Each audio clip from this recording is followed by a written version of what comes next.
한국직업방송과 연합뉴스TV가 함께 만드는 취업 전문 뉴스 투데이 고용플러스입니다.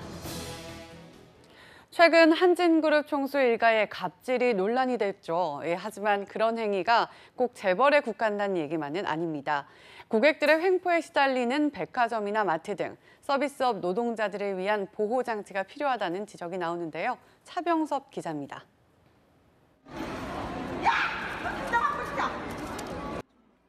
백화점 화장품 코너에서 여성 고객이 고성을 지르고 바로 옆에 선 여직원이 얼굴에 묻은 화장품을 닦아냅니다.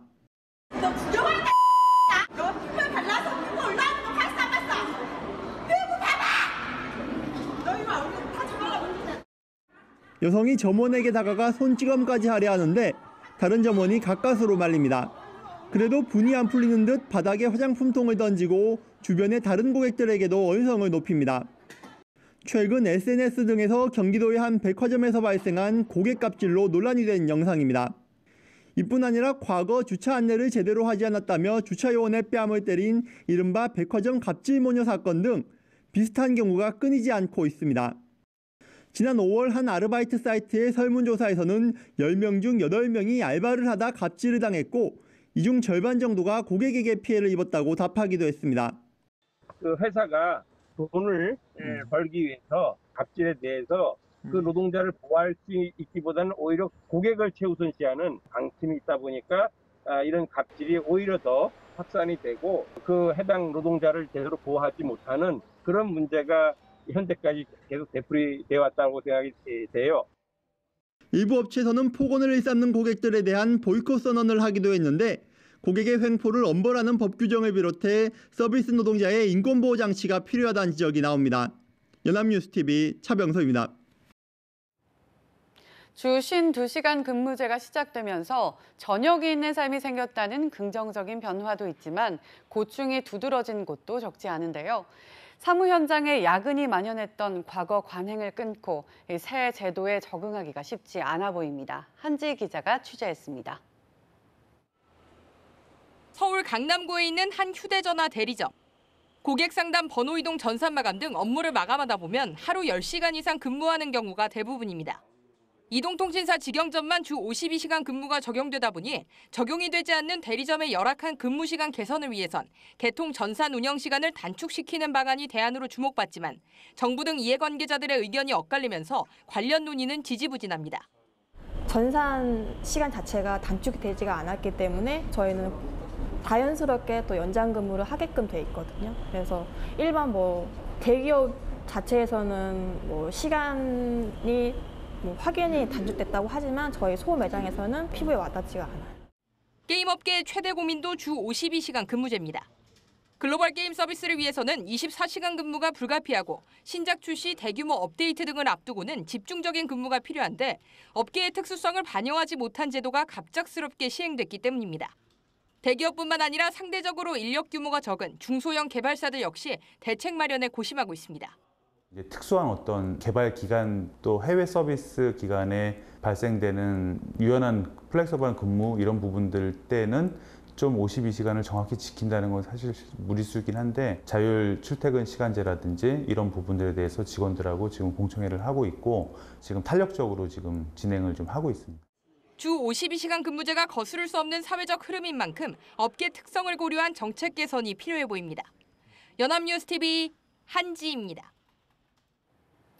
금융소득 종합과세 대상자 중 금융소득이 1억 원 이상인 사람의 비중이 3년 새 50% 증가한 것으로 나타났습니다. 불로소득에 대한 과세 강화 필요성에 대한 논의가 본격화되고 있지만 정부는 당장 반영은 어렵고 신중하게 검토해 나가겠다는 입장입니다. 김동욱 기자입니다.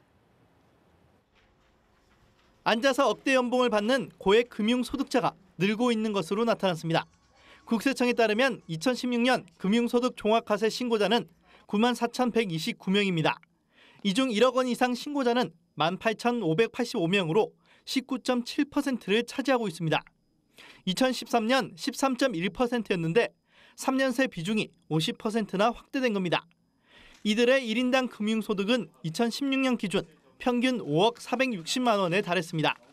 금융소득 종합과세 대상을 확대해야 한다는 지적이 계속 나오는 이유입니다.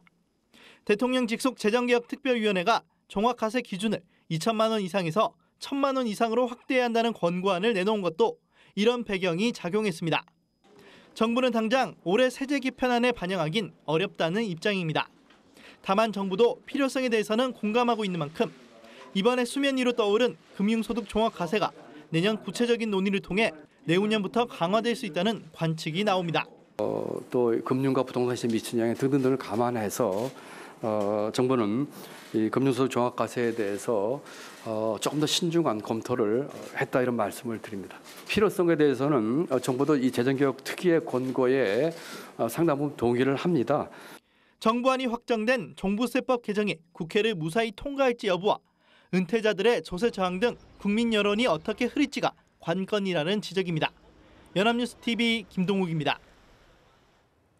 내년도 최저임금이 이번 주 결정됩니다. 최저임금위원회가 정한 시한이 이번 주이기 때문인데요. 노사 양측의 요구 수준차가 큰 가운데 위원회에 관심이 쏠리고 있습니다. 김태종 기자입니다. 내년도 최저임금 확정 고시 시한은 다음 달 5일. 이를 위해 최저임금위원회는 최저임금 심의의 데드라인을 오는 14일로 못 박은 상태입니다. 저희들은 14일 우리가 결정하는 것은 꼭 지키도록 이거는 제가 누차 말씀드렸고 그것은 반드시 지키도록 하겠습니다. 위원회는 오는 10일부터 전원회의를 열어 매일 끝장 토론을 이어갑니다. 노사가 제출한 내년도 최저임금은 각각 1,790원과 7,530원으로 3,000원이 넘는 격차를 줄일 수 있을지가 관건입니다. 양측이 통 큰 양보를 하지 않는 이상 진통이 불가피합니다. 노동계는 최저임금 산입 범위 확대에 따른 큰 폭의 인상을 요구하고 경영계는 급격한 최저임금 인상에 따른 영세 자영업자의 부담을 들어 동결을 주장하고 있습니다. 막판 표 대결로 갈 가능성도 배제할 수 없는 상황. 이에 개정 최저임금법에 반발해 최저임금위원회에 불참하고 있는 민주노총 추천위원회의 막판 복귀도 점쳐집니다. 현재 민주노총이 추천한 4명이 빠져 사용자 위원 9명에 비해 노동자 위원 숫자가 적기 때문입니다. 14일이 주말인 점을 고려하면 13일 밤이나 14일 새벽 최종 결정될 가능성이 높아 보입니다. 올해 최저임금은 지난해보다 16.4% 오른 7,530원. 최저임금이 어느 정도 되느냐에 따라 사회 전반에 미칠 반향이 만만치 않은 만큼 향후 추이가 주목됩니다. 연합뉴스TV 김태종입니다. 최저임금위원회에서 경영계와 노동계가 최저임금 인상 범위와 사업별 구분 적용을 놓고 평행선을 달리고 있습니다. 최저임금 적용을 외국에서는 어떻게 하고 있을까요? 한상용 기자가 알아봤습니다. 우리나라는 도입 첫 해인 1988년을 제외하고 하나의 최저임금제를 적용하고 있습니다. 하지만 내년도 최저임금의 업종별 구분 적용 등을 두고 경영계와 노동계가 첨예하게 대립 중입니다. 그렇다면 해외 사례는 어떨까? 일본은 노사 합의와 조사 심의 등을 거쳐 특정 업종의 최저임금을 지역별 최저임금보다 높게 설정할 수 있습니다. 특정 최저임금을 적용받는 노동자 수는 소수에 불과하지만 업종 특성에 따라 최저임금이 달라질 수 있다는 겁니다. 캐나다는 농업 생산 관련자와 의사, 법률가를 포함한 특정 분야 전문가는 최저임금 예외 대상입니다. 호주와 네덜란드는 직업별 특성과 경제적 여건 등에 따라 최저임금을 부분적으로 달리 적용합니다. 중요한 점은 사회적 신뢰를 바탕으로 노사 간 합의에 따라 적용한 것인데 우리나라의 경우 저임금 구조가 고착화할 가능성이 있다는 게 문제로 꼽힙니다. 최저임금 미만율이 높고 영업이익이 낮은 업종 중심으로 시범 적용할 필요가 있고요. 세부 업종에 대해서는 저임금이 고착화되지 않도록 노사정이 협의해서 하지만 노동자 측은 수용할 수 없다는 입장. 기본적으로 이제 업종별 차등 적용에 대한 것들을 반대를 하고 있고요. 그 이유는 이게 업종별로 최저임금을 달리 적용하게 되면 업종별 차등이 발생을 하고 결국은 그것은 사회적 갈등의 원인이고 혼란을 사업별 최저임금 적용을 두고 노사 간 팽팽한 줄다리기가 지속하고 있습니다. 연합뉴스TV 한상용입니다. 도시 지역에 살다 귀농, 귀촌한 사람이 50만 명을 넘었습니다. 여유로운 전원 생활을 즐기려는 사람부터 농촌에서 새로운 가능성을 찾으려는 사람들까지 부류도 다양합니다. 이렇게 귀농, 귀촌을 꿈꾸는 사람들을 위한 행사가 서울에서 열렸는데요. 정선미 기자가 다녀왔습니다. 푸른 산자락 아래 소화양이 풀을 뜯는 평화로운 목장. 이곳에서 자란 두 자매는 해외 유학을 다녀온 뒤 도시의 삶 대신 목장의 딸로 복귀를 택했습니다. 젊은 아이디어가 더해지자 목장은 연매출 8억 원의 유가공 낙농체험 공간으로 성장했습니다. 목장에서 일한 지는 12년 정도 되었고요. 이제 목장에서 체험학습과 유가공 제품 만드는 거를 일을 하고 있는데요. 아이들이 즐거워하는 모습, 그리고 어른들은 저희가 만든 제품 맛있다고 할 때 큰 보람을 느끼고 있어요. 지난해 귀농귀촌한 사람은 51만 명. 이 중 이른바 낙향형 외에 김씨자매처럼 40세 미만 청년층과 여성 귀농 가구가 증가한 게 특징입니다. 정부도 관련 정보를 제공하는 박람회를 열어 귀농귀촌 돕기에 나섰습니다. 농업의 4차 산업혁명, 그리고 청년 창농 일자리, 그리고 여성들의 귀농에서 지역 경제를 활성화시키는 사례들을 모으고 또 정부와 지자체의 모든 정보들을 모아서 예비 귀농인들에게 도움이 되는 도시민들이랑 농업을 연결시켜주는 그러한 일들을 더 해보고 싶었어요. 지금은 그냥 회사원인데 그동안 그냥 관념적으로 생각하고 있었던 내용들을 여기 귀농귀촌 박람회 와서 상담받으면서 좀 구체화시킬 수 있었고, 농촌에서 새로운 인생을 꿈꾸는 사람들. 이들의 꿈은 고령화와 인구 감소, 저소득으로 대변되는 농촌의 모습을 바꿔놓을 미래의 자원입니다. 연합뉴스TV 정선미입니다. 앞으로 군 지역 10곳 중 8곳이 사라질 것이란 전망이 나오고 있습니다. 저출산으로 인한 인구 감소, 특히 지방 중소도시에서 더 심하기 때문인데요. 일찌감치 위기감을 느낀 지방자치단체는 그야말로 살아남기 위해 안간힘을 쓰고 있습니다. 이준음 기자입니다. 초등학교에서 영어 수업이 한창입니다. 발음도 수준급입니다. 이들을 가르치는 건 외국인 선생님입니다. 시골 마을인 화천군의 21개 초중고, 원어민 교사가 없는 곳이 없습니다. 도서관에선 책 읽기 수업이 한창입니다. 학생들은 어린이집 원생들입니다. 부족한 보육시설과 교육 인력을 공공기관이 대신 책임지는 겁니다. 저도 집에만 있으면 갑갑하니까 아이 데리고 도서관에 와서 책도 읽고 친구들도 만나게 해주고 놀이터 경험인 것 같아요. 고등학교 때까지 교육비 한 푼 안 드는 건 물론 지역 출신은 대학교 등록금까지 군청이 대신 내줍니다. 없는 살림을 쪼개 교육에 집중 투자한 건 인구 감소를 막기 위해서였습니다. 접경 지역인 화천군은 20대 군인 가정이 많아도 학생 인구 감소가 심했습니다. 교육 여건이 부족해 아이를 낳을 때가 되면 다른 지역으로 떠나거나 아예 출산을 포기하는 가족이 많았는데 지금은 오히려 10대 인구가 늘어나는 추세입니다.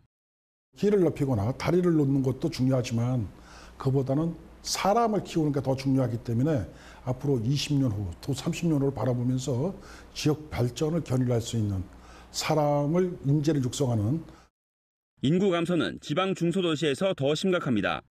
한때 7만 명을 넘던 화천군이나 전국 출산율 1위인 해남군 역시 저출산 여파를 피하진 못했습니다. 30년 안에 82개 군지역 중 69곳, 무려 84%가 사라질 거란 분석이 나올 정도입니다. 생존과 소멸의 갈림길에 서 있습니다. 어떻게 대응 전략을 세우느냐가 지자체의 존립과도 이렇게 직결된다고 볼 수 있거든요. 그래서 실제로 인구 구조가 어떻게 구성이 되어 있는지에 대해서 냉철하게 분석을 하고, 그리고 지역의 주민들이 요구하는 것들이 무엇인지에 대해서 면밀하게 분석을 하는 것이 가장 급선무라고 생각이 들고요. 중앙정부 차원의 저출산 대책은 아직 피부에 와닿는 성과를 내지 못하는 가운데 지역을 가장 잘 아는 지자체가 특색에 맞게 자원과 예산을 선택과 집중해야 한다는 지적이 나오고 있습니다. 연합뉴스TV 이준음입니다.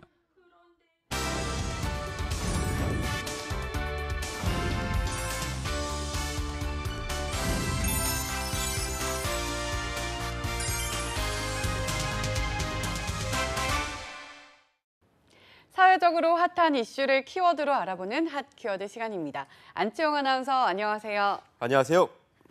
핫 키워드 시간입니다. 폐업하는 사업장이 속출하고 있다고 합니다. 활력을 잃은 위기의 경제, 핫 키워드에서 알아봅니다. 네, 자영업의 경우 개업과 폐업이 매해 반복되면서 문제가 대두되고 있잖아요. 그런데 이번에는 상황이 더 심각한가 봅니다.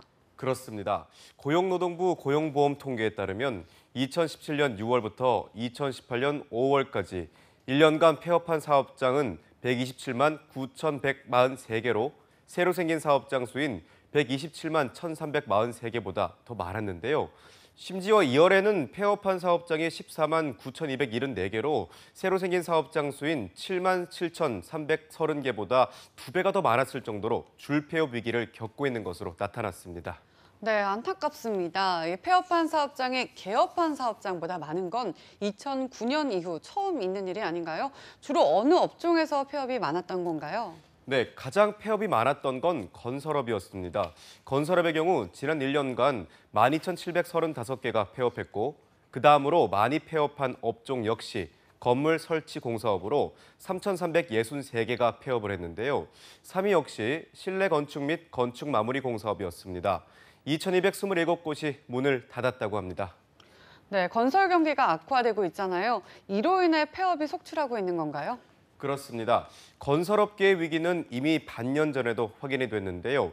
정상적인 영업 활동을 통해 이자 상환이 어려운 기업을 한계 기업이라고 합니다. 그런데 지난 3월 한국은행 발표에 따르면 부동산 건설업의 신규 한계 기업 비중은 25.1%, 폐업 기업의 비중은 282.2%로 다른 업종에 비해 높았던 겁니다. 네, 그렇군요. 이 건설업은 경기 냉각 여파를 직접적으로 받는 업종이잖아요. 이렇게 건설업이 위기를 겪고 있다는 건 다른 경기에도 불황이 왔다는 신호탄이나 다름이 없는데 전반적인 업종에서 이 문제가 대두되는 상태이겠어요. 그렇습니다. 섬유의복업, 공중보건의료업, 전기 및 통신공사업 역시 1년 사이 500곳 이상이 폐업을 했는데요. 선박보트건조업은 1,072개가 생겨나는 동안 1,538개가 사라져 폐업한 사업장이 43% 더 많았습니다. 구조조정 여파가 있었던 조선업, 자동차 부품업은 235곳이 폐업해서 역시 신규 사업장보다 문을 닫은 사업장이 더 많은 것으로 확인됐습니다. 네, 그렇군요. 특히 소규모 사업장일수록 경기 여파를 더 많이 받게 되잖아요. 소규모 기업에 대한 폐업 현황은 어땠나요? 네, 바로 그 점이 이번 조사에서 주목해야 할 점입니다. 1년 사이 5에서 299인 규모 중소사업장이 모두 17,239개나 순식간에 감소를 한 건데요. 중견기업인 300인 이상에서 999인 이하 사업장 역시 전국에서 307개가 증발해 고용시장에도 적신호가 켜졌습니다. 네, 그렇군요. 그런데 이렇게 갑자기 폐업하는 사업장이 속출한 데에는 원인이 있을까요? 네, 일각에서는 최저임금 인상이 원인이 됐다고 분석하고 있습니다. 인상 결정 직후인 작년 8월 30에서 99인 규모의 사업장은 전국에서 무려 318개나 갑자기 감소했고 300인에서 999인 규모의 사업장 역시 38개가 생기는 동안 57개 사업장이 문을 닫아 폐업 수가 더 많았던 겁니다. 특히 음식점업은 모두 3,367개가 감소했고 의복, 신발, 가죽제품 소매업 역시 1,136개가 감소해 최저임금에 가장 직접적으로 영향을 받는 업종에서 폐업이 속출했다고 합니다. 그렇군요. 이 문제는 이렇게 폐업하는 사업장이 늘어나면 경기 악화뿐만 아니라 고용시장에도 영향을 끼친다는 거잖아요. 그렇습니다. 고용노동부 고용보험 통계에 따르면 지난 4월까지 경영상 필요 및 회사 불황으로 인한 직원 감축과 폐업, 도산 인원은 41만 2,857명으로 전년 동기 대비 4.2%가 증가했는데요. 상승률이 1.9%였던 지난해에 비해 2배 이상이 되는 셈입니다. 반면 1, 4분기 기준 국내 총생산 성장률은 지난해와 올해 1%에 불과해 경제 회복을 위한 대책이 시급한 상황입니다. 네, 현재 경기 악화, 고용시장 침체 등 복합적인 이유로 인해 폐업하는 업체들이 쏟아지고 있습니다. 이 같은 상황이 계속되면 힘써 추진한 최저임금 인상과 근로시간 단체 제도 역시 그 의미가 퇴색될 수 있는데요. 서둘러 대책이 마련돼서 위기를 겪는 경제가 회복되기를 희망하겠습니다. 지금까지 핫키워드 안치홍 아나운서였습니다. 고맙습니다. 고맙습니다. 지금까지 투데이 고용플러스였습니다. 오늘 저희가 준비한 내용은 여기까지입니다. 함께해 주신 여러분 고맙습니다.